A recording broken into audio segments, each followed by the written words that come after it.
Olá, salve, salve! Seguimos com uma conversa sobre monitorização perioperatória para pacientes críticos ou em grandes cirurgias. Falamos de bioimpedância e bioreactância com suas aplicabilidades clínicas. Esse é mais um podcast do Medicina do Conhecimento. Ciência e informação a qualquer momento, em todo lugar. Eu sou Pablo Guzmán, o anestesiador. E como compartilhar e multiplicar, continuamos com as dicas do conhecimento, entrevistas com colegas especialistas em vários assuntos da atualidade. Temos a honra de receber Dr. Edmundo Pereira de Souza Neto, anestesiologista brasileiro que mora há cerca de 25 anos fora do Brasil. É anestesista e intensivista do Centre Hospitalier de Montauban, do Serviço de Santé e Sécurité Médicale de Tarn-et-Garonne, médico do Serviço de Santé des Armées, o Exército Francês, coordenador da Unidade de Pesquisa Clínica do Centro Hospitalar de Montauban, no sul da França. Você pode mandar seu comentário e sua pergunta sobre o tema monitorização não invasiva pela rádio web Medicina do Conhecimento, no link www.medicinadoconhecimento.com.br. Ela será lida e comentada em breve no nosso próximo podcast. Seja bem-vindo mais uma vez ao Medicina do Conhecimento, Dr. Edmundo. Então, mais uma vez, Pablo, muito obrigado aí pelo convite de poder participar da sua emissão. Antes de começar essa discussão que a gente vai ter, eu gostaria só de, como a gente vai falar de algumas técnicas de medidas do débito cardíaco, eu gostaria de dizer que eu não tenho nenhum conflito de interesse. Eu vou mencionar algumas empresas, mas em nenhuma delas tive alguma participação em nada. Então, o que eu sugiro é a gente discutir algumas formas de monitoragem não invasiva. A gente sabe que, recentemente, de alguns anos para cá, pelo fato da monitoragem invasiva ter algumas complicações mecânicas e até mesmo os riscos infecciosos mais importantes, cada vez mais as empresas se mobilizaram para desenvolver técnicas de monitoragem não invasiva. Então, a gente sabe que, mesmo que o gold standard continua sendo a termodiluição transpulmonar, né, que seja o Swan-Ganz ou o PICO, a gente sabe que de cada vez mais outras técnicas estão sendo desenvolvidas e cada vez mais os fornecedores estão trabalhando para melhorar as técnicas de medidas para que elas sejam fiáveis, né? Entre as técnicas não invasivas, a gente pode dividir em duas principais: aquelas técnicas que são mais do âmbito vascular e as não vasculares. As não vasculares, a gente pode falar do método de clamp volumétrico, né, que é o tipo Clean-Size, o Finapress. Tem o trânsito de onda de fluxo, que é o SQO, que vai utilizar a saturação, a pressão arterial e a frequência cardíaca. E tem a tonometria radial por aplanação, que é a única empresa que fornece é a T-Line, né? O monitor é o T-Line. E tem as tecnologias não vasculares, nessas que eu vou querer me deter um pouco mais. Tem aquelas que usam o princípio de Fick, né, aplicado à respiração parcial de CO2, que é o NICO. Tem o fluxo aórtico pelo Doppler esofagiano. Essa, digamos assim, é mais semi-invasiva do que não invasiva, né, porque você tem que colocar uma ecografia no esôfago. Tem o CardioKey, o Hemosonic, o Aikido, tem vários tipos. E tem essa última técnica, que eu vou querer me deter um pouco mais, que é a bioimpedância e a bioreactância elétrica torácica, né? Nós temos o NICOM, temos o ECOM, temos o NICOMO. A gente vai falar em detalhe durante essa apresentação. Dentre as técnicas não vasculares, a gente pode dividir ainda em duas partes. Pode falar da medida não invasiva e contínua da pressão arterial. Dessa forma, as técnicas que permitem de fazer esse tipo de medida, a fotopleximografia digital. Eu já tenho um sistema que é o CENAP, que é, se eu não me engano, é um laboratório austríaco, desculpa, que a partir de uma calibração da curva de pressão, ele faz medidas contínuas a partir de que precisa ser calibrado a partir de uma pressão arterial a nível da artéria humeral, né, com um manguito.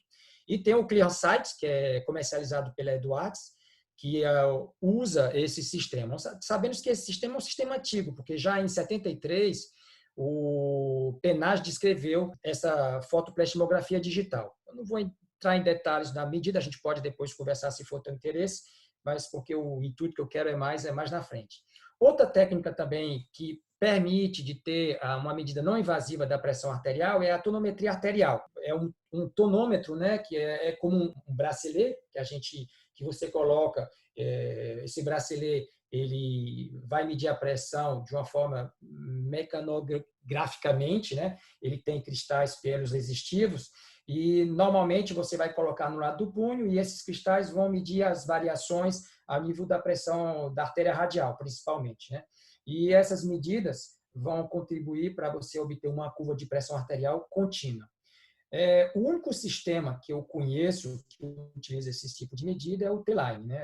Que é uma empresa americana. Que seja a fotopleximografia digital, a tonometria arterial, tiveram vários estudos que foram feitos para comparar com os métodos, o gold standard que a gente tem, né, que seja o Picot, que seja o Swan-Ganz, e todos eles mostraram uma certa fiabilidade na medida em que não se tem uma variação muito importante do sistema vascular. No caso, particularmente, de um paciente que está com a dose muito alta de vasoconstrictores, nesses casos, a fiabilidade desse tipo de medida não é muito boa, né? Se a gente sair da parte de pressão arterial contínua e a gente passar para as medidas não invasivas do débito cardíaco, nós temos principalmente 3 tipos de medidas, né? A primeira que vai analisar o contorno da pressão de pulso. Esse contorno ele vai utilizar um modelo de Windkessel para calcular, a partir da análise da área sobre a curva de pressão, porque nesse modelo ele parte do princípio que essa área é proporcional ao volume de ejeção sistólica, né? Então, a partir desse cálculo, ele vai dar, a partir da área sobre a curva, uma avaliação do débito cardíaco. Temos algumas empresas que usam esse tipo de sistema, né? O ClearSight, que antigamente era comerciado pela Nexfin, e também vários estudos mostraram que esse tipo de análise é bem fidedigna para avaliar o débito cardíaco. E é claro, quando eu falo do débito cardíaco, isso é a vantagem principal, que você pode usar também como indicador de pré-carga, né? Você vai saber se o paciente, em que ponto da curva de Frank-Starling o paciente está, na parte de pré-carga dependência ou de pré-carga independência, né? Você sabe que quando a relação de Frank-Starling é uma relação entre o volume de ejeção sistólica e a pré-carga, quando o paciente, essa relação é uma parte de uma hipérbole, né? Então, cada vez que o paciente está na parte ascendente dessa curva, seria uma zona de pré-carga dependência, ou seja, qualquer aporte volumétrico que você faça para esse paciente, você vai ter um aumento importante do volume de ejeção sistólica. Caso o paciente esteja na parte ascendente reta dessa curva, ele vai entrar numa zona de pré-carga independência, e nesse caso, se você faz um aporte volêmico para o paciente, não vai ter uma certa resposta a mesmo nível de aumento do volume de ejeção sistólica. Caso o paciente esteja nessa parte reta da relação e que ele esteja com débito cardíaco baixo, provavelmente não vai ser tentando melhorar a pré-carga que você vai ter que... Não vai ser a sua atitude. A sua atitude talvez usar um vasoconstrictor ou um inotrópico. Bom, então, esses tipos de medida, a vantagem de serem não invasivas é que elas, além de dar informações sobre débito cardíaco, elas também vão dar um aporte para você sobre a questão da pré-carga. Bom, a gente falou da análise do contorno de onda de pulso e que utiliza o modelo do Windkessel. Eu vou passar agora para a parte que eu gostaria de falar um pouco mais, que seria a bioimpedância torácica, que é um tipo de medida que é já antiga, né? Porque já nos anos 40 os russos começaram a descrever esse tipo de medida, e nos anos 60 a NASA começou a utilizar a bioimpedância torácica para avaliar o débito cardíaco dos astronautas, né? E o que diz essa lei? A bioimpedância torácica ela permite de estimar o volume de ejeção sistólica a cada batimento cardíaco a partir de variações cíclicas que você tem na impedância elétrica do tórax, né? Se você pega a lei de Ohm, né, OHM, num circuito elétrico, ela diz que quando você passa uma estrutura, você tem uma variação desse circuito com relação à variação de corrente nessa localização. Então, o princípio é bem simples. Eles partem do princípio que, quando você imprime uma pequena corrente com uma frequência alta, todas as variações de absorção dessa frequência vão ser dadas às variações volumétricas que você vai ter no tórax. Então, toda variação de volume de ejeção sistólica vai corresponder a uma mudança nessa bioimpedância, vai fazer uma mudança na absorção dessa corrente, e isso vai ser traduzido com uma mudança do débito cardíaco. Então, a vantagem desse tipo de medida, ela só precisa de 4 eletrodos, né, que você coloca. Esses eletrodos vão emitir uma pequena corrente elétrica, que vão ser captados pelos receptores que estão embaixo, e cada variação de volume vai fazer uma variação nessa energia que vai passar ao nível da caixa torácica. A questão da bioimpedância é que o grande problema com esse tipo de medida é que ela tem uma relação entre sinal e barulho que era muito importante. Então, os primeiros modelos de monitores que foram utilizados apresentavam uma variação muito importante.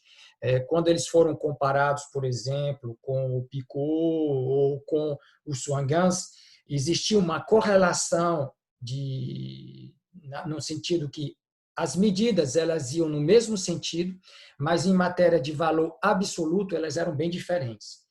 Por essa razão, eles foram um pouco abandonados e, recentemente, um laboratório que se chama Imedex, que é na Alemanha, ele começou a comercializar um novo tipo de aparelho que utiliza a bioimpedância, que se chama Nicomo. E o Nicomo, claro, uma coisa que vale frisar, isso funcionou para o Virgilio, que é a pressão arterial invasiva, para o Picot. As empresas melhoraram bastante o tipo de programa que era utilizado para análise do sinal biológico, que seja a pressão arterial, que seja a frequência cardíaca. Então, o Nicomo ele apresentou um sistema de filtragem que é bem mais performante que os anteriores e, atualmente, mesmo que careça um pouco mais de estudos, aparentemente, essa bioimpedância, a medida do débito cardíaco pela bioimpedância, parece ser um tipo de sistema interessante. Toda técnica tem a sua evolução e, a partir da bioimpedância, um laboratório israelense, que foi comprado recentemente pela Baxter, há um tempo atrás, desenvolveu um novo tipo de método, que é a bioreactância. A bioreactância, ela utiliza, da mesma forma como a bioimpedância, ele vai enviar uma corrente de pequena intensidade, alta frequência. No caso da bioimpedância, ela vai medir as mudanças de impedância ligadas ao volume de ejeção sistólica. No caso da bioreactância, ela vai mudar a frequência de mudança com relação ao volume de ejeções sistólicas. Se a gente facilitar, porque são fórmulas matemáticas, e a gente tem que também, tem algumas, para que a técnica seja aceita, tem alguns critérios a ser estabelecidos, mas se a gente puder fazer uma comparação bem simples, a gente pode dizer que a bioimpedância seria, como no sistema de rádio, as ondas AM, e a bioreactância seria as ondas FM. Ou seja, na bioreactância, a gente tem uma relação de sinal-barulho que é bem menos importante que na bioimpedância. A gente tem um ganho de aproximadamente 100 vezes. Então, a qualidade do sinal é melhor, e é claro, a gente pode partir desse princípio, que como a qualidade do sinal é melhor, a fiabilidade das medidas também são bem mais importantes. Então, para eles também, alguns estudos foram feitos e mostraram que realmente você tem uma qualidade de sinal que é melhor. Agora, eu falei que tinha algumas hipóteses matemáticas e anatômicas que têm que ser aceitas para que esse modelo da bioreactância seja validado. Então, praticamente, os principais são 10, a gente vai comentar aqui rapidamente. O primeiro, ele parte do princípio que as variações da impedância torácica são consecutivas ao fluxo sanguíneo que é pulsátil, né? E da ventilação. Isso aí, sem problema, a gente pode aceitar essa hipótese sem reserva, porque já foi provado que as variações são ligadas realmente à pressão pulsátil e à ventilação.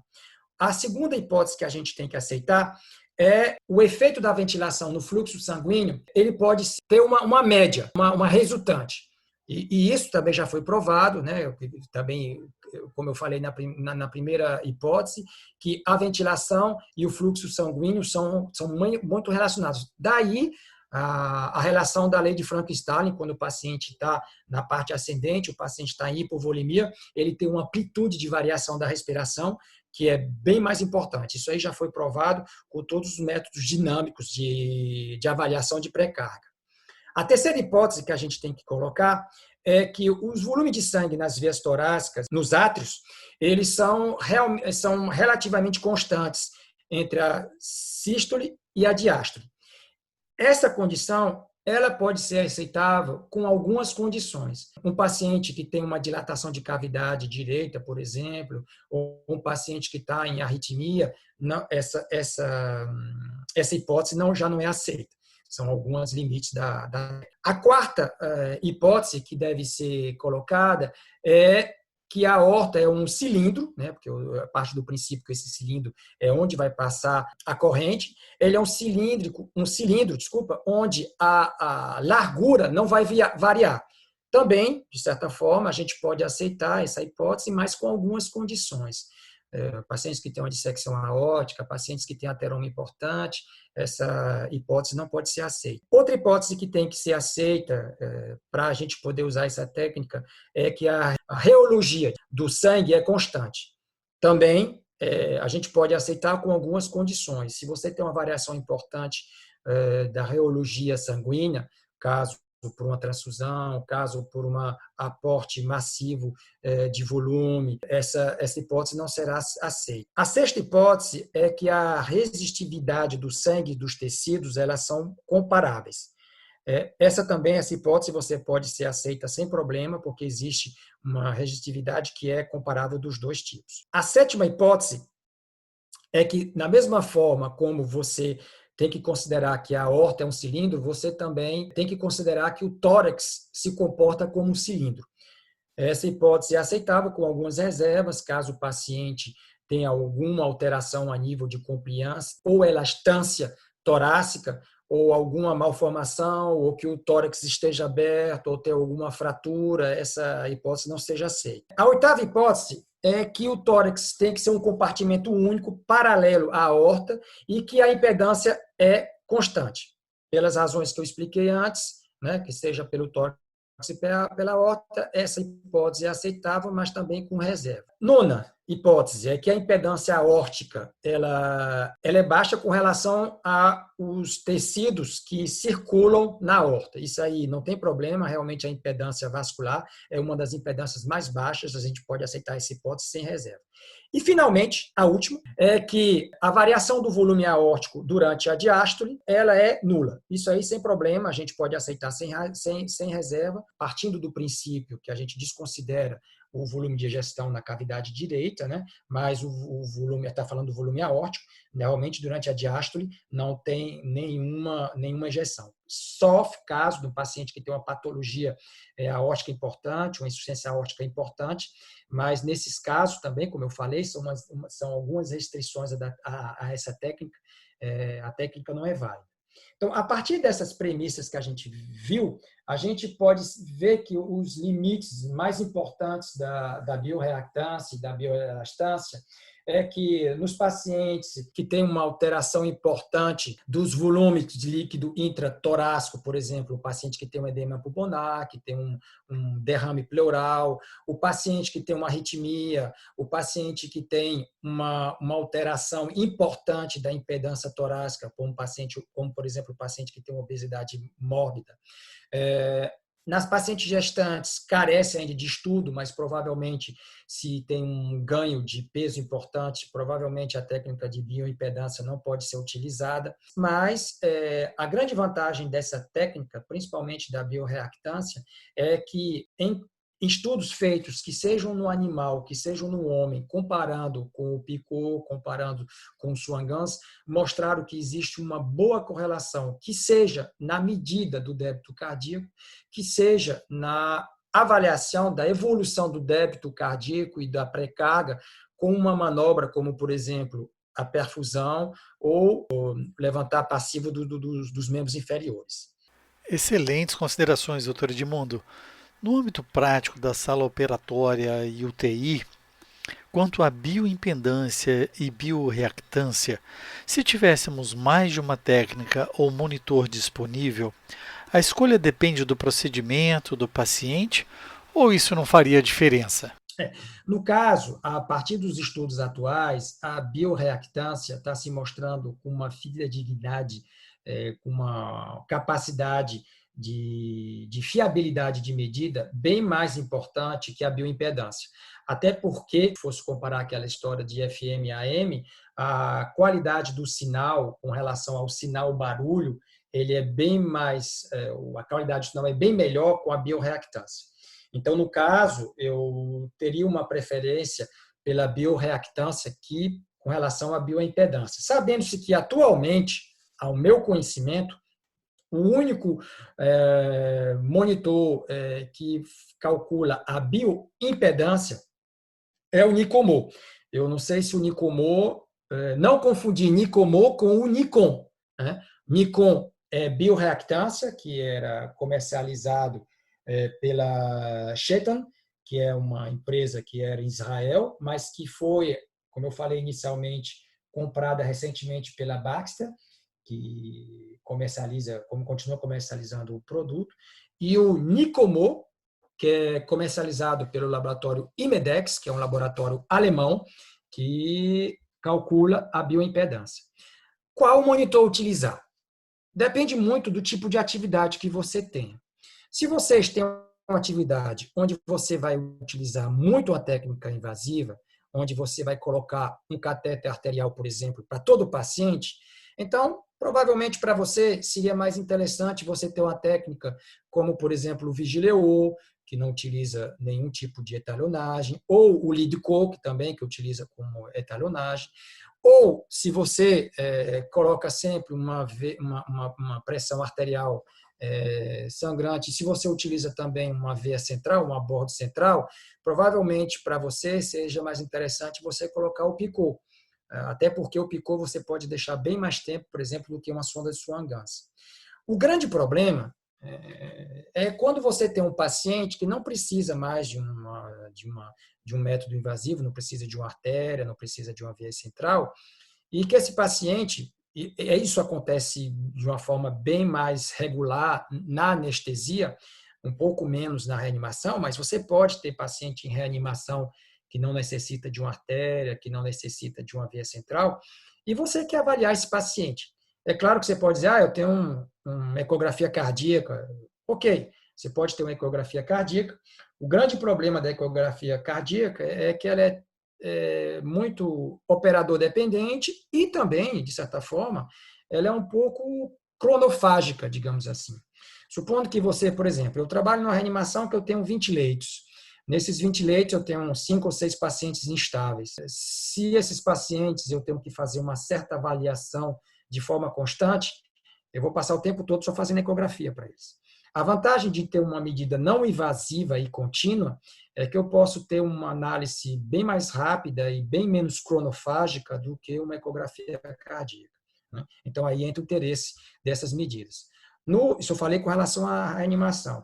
Com relação à anestesia, a gente tem cirurgias de grande porte, onde, digo assim, com relação à França, nós temos cirurgias de grande porte, onde a gente usa muito a cerioscopia, onde a perda sanguínea não é tão importante desse paciente, onde as variações volumétricas não são muito importantes, mas são cirurgias que podem ser um pouco longas e onde seria interessante a gente ter uma avaliação precisa da necessidade ou não de optimizar a pré-carga desses pacientes. Né? É claro, não vou entrar em detalhes, mas vários estudos mostraram principalmente em cirurgia digestiva, mas tem alguns estudos que estão também saindo com cirurgia ortopédica, com outros tipos de cirurgia de grande porte. Quando você optimiza a pré-carga desses pacientes, você diminui o tempo de intubação, o tempo de permanência em serviço de soin continu, que é um serviço intermediário entre a reanimação e o ambulatório do paciente, né? E você também diminui o tempo de permanência hospitalar desses pacientes. Então, nesses tipos de pacientes, seria interessante, você não precisa, no caso de colocar uma artéria, uma veia central, mas você quer ter uma avaliação contínua e de forma não invasiva, nesses tipos de pacientes seria bem interessante utilizar essas técnicas, que seja a bioreactância, que seja a bioimpedância bem mais sensível, que seja a análise do contorno, da área da onda de pulso, né, que é o sistema, que é o ClearSize, né, que é comercializado pela Edwards, que permite também de obter o débito contínuo e a variação do volume de ejeção sistólica. Então, a escolha de qual tipo de monitor você vai utilizar vai depender muito do tipo de cirurgia que você pratica. Claro que cirurgia de grande porte, como cirurgia cardíaca, neurocirurgia, cirurgia de transplante, que seja hepático, que seja cardíaco, eu falei da cirurgia cardíaca, né? Onde você necessariamente vai utilizar uma monitorização invasiva, nesse caso, não tem muito interesse, ou pelo menos de imediato, de você ter essas técnicas não invasivas. O que nós optamos no nosso hospital é que nós temos dois tipos de monitoragem. Nós temos um monitoragem específico quando nós vamos fazer uma cirurgia de grande porte, onde a utilização de um catéter arterial ou de um acesso venoso central é obrigatório. E, nesse caso, no nosso serviço, não estou dizendo que é o único, que é o melhor, mas no nosso serviço nós optamos pelo PICO. E, no caso das cirurgias que eu falei, onde não necessita uma abordagem invasiva, nós fizemos uma opção inicial, a gente pode discutir, pela bioimpedância com o Nicomo, sabendo-se, repito, que a bioreactância ela tem uma relação de sinal-barulho que é bem melhor do que a bioimpedância. No entanto, os estudos que nós estamos fazendo, comparando com o PICO, comparando com o débito cardíaco em cirurgias de grande porte, não mostraram uma grande diferença em matéria de valor absoluto de débito cardíaco. Agora, uma coisa que nós utilizamos bem mais do que o valor absoluto do débito cardíaco, nós nos baseamos muito mais sobre a evolução do sinal no tempo. O que eu quero dizer com isso? Eu quero dizer que nós avaliamos com relação à necessidade de o paciente beneficiar de uma optimização da pré-carga ou não, com uma evolução da variação do volume de ejeção sistólica, coisa que a bioimpedância, o monitor da bioimpedância nos dá. Acho que esse ponto é fundamental. Já se passaram várias décadas entre a análise pontual de um valor, retrato que nós tínhamos do paciente, de ver simplesmente um 120 por 80 e imaginar que aquilo era satisfatório para o paciente ao longo da nossa cirurgia. A nossa análise hoje é muito mais não invasiva e é um momento perioperatório numa tendência, né? Avaliando o pré, intra e pós-operatório desse paciente, né? Exatamente, porque até mesmo com relação aos estudos que você vê de morbimortalidade, são estudos em que a avaliação é feita com relação do desenrolar, como você bem especificou, durante um período contínuo. É claro que as técnicas não invasivas e que permitem de dar uma avaliação contínua do estado hemodinâmico do paciente, vem ganhando importância bem mais. E se você for ver, se a gente for até um pouco mais purista nas coisas, a gente ainda tem uma visão muito, muito limitada das coisas, porque todos esses sinais, todos esses sistemas, a maior parte deles, nos dão uma visão só temporal dos sinais biológicos. Quase nenhum deles dão uma visão, eu vou entrar agora um conceito novo, uma visão frequencial dos sinais. O que eu quero dizer com isso? Você pega um carro que sai do Rio para São Paulo, por exemplo. Vamos, uma condição hipotética. Esse carro, durante todo o percurso, ele faz 200 quilômetros por hora.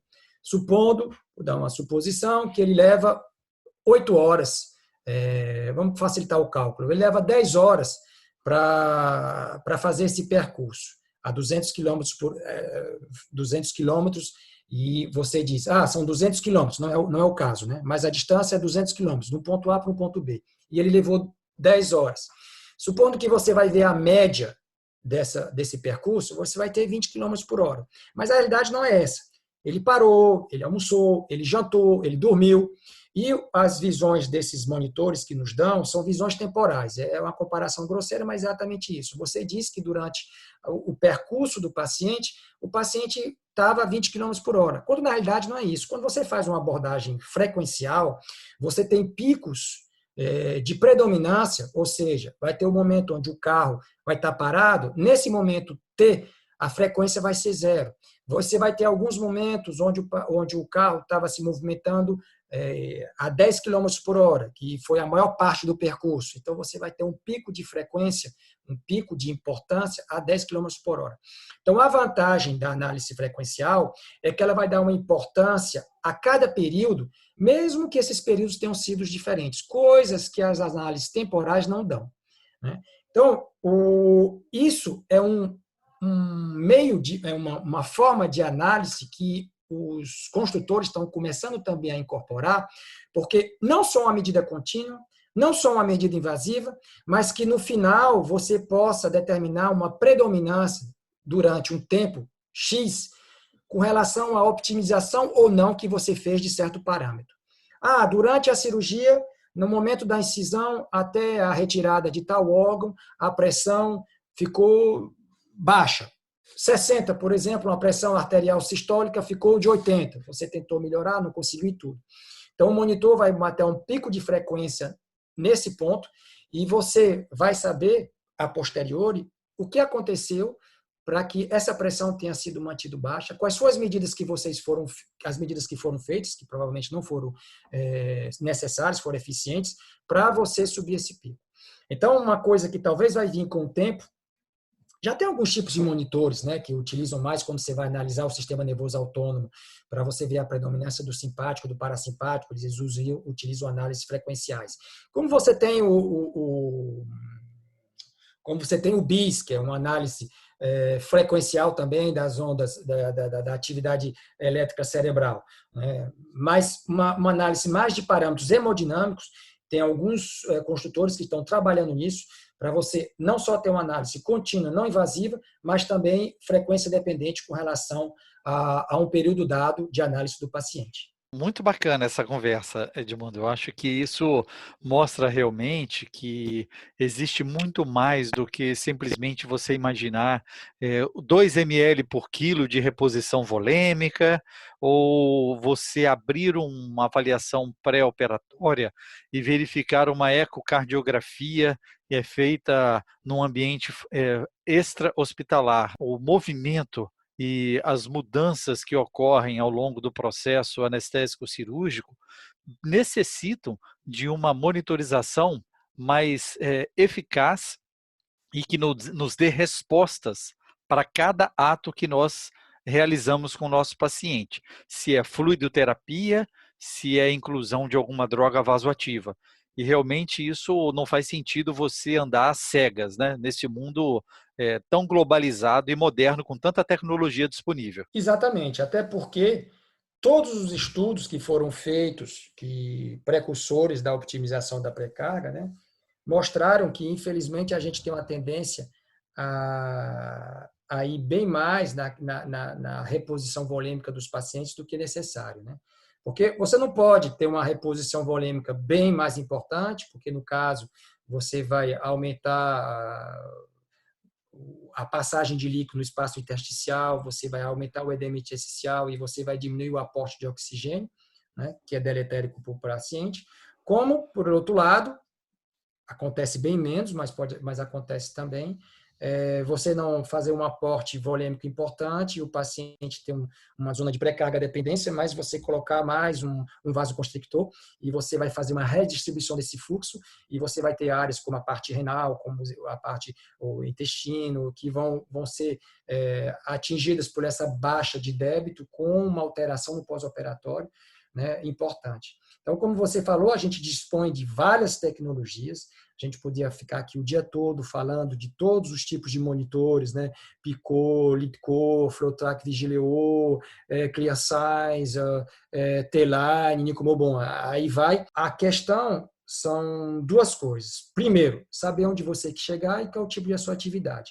Até porque, falando do Gold Standard, que é a termodiluição, a gente, os artigos que saíram já há algum tempo, mostraram que quando você utiliza uma Swan Ganz, quando não tem uma boa indicação, que seja pela interpretação dos dados, que seja pelo conhecimento da técnica, você majora a morbimortalidade desses pacientes. Então não adianta você colocar um Swan Ganz se você não vai saber, ou qualquer outro tipo de técnica, qualquer outro tipo de informação, quando você não sabe interpretar, ou você tem tantos dados que você não consegue interpretar todos esses dados, e talvez você vai deixar passar alguma coisa importante, como também não vale a pena você utilizar um material que você não domine completamente. Então, eu trabalhei no serviço de cardiologia, onde nós éramos precursores de vários tipos de monitor. O Vigileo passou pela gente, Swan Ganz contínuo, SVO2 contínuo, a Baxter. Bom, a gente testava tudo, porque era um serviço de alta rotatividade, e ainda mais a gente fazia muito assistência circulatória, mas o serviço era concentrado nisso, tinham pessoas específicas que trabalhavam só com a parte de monitoragem. Então, é interessante você escolher uma ou duas técnicas que se adaptem à sua atividade, que você conheça bem, para que você possa não só ter familiaridade com o material em si, como também a capacidade de poder interpretar os dados que você tem. Não adianta nada ter dados se você não consegue interpretar tudo que aparece para você. Escolha sua plataforma, ouça mais podcasts pelo Spotify, Deezer, iTunes, Google Podcast, SoundCloud e YouTube. Na Medicina do Conhecimento, você escolhe o player da sua preferência. E é muito importante o seu feedback. Mande sua pergunta, seu comentário para participar do próximo podcast. Compartilhe nas suas redes sociais, deixe seu joinha, seu like, isso aumenta a divulgação do projeto. Fique ligado nas redes sociais, Twitter, Facebook e Instagram, Medicina do Conhecimento. Afinal, compartilhar é multiplicar.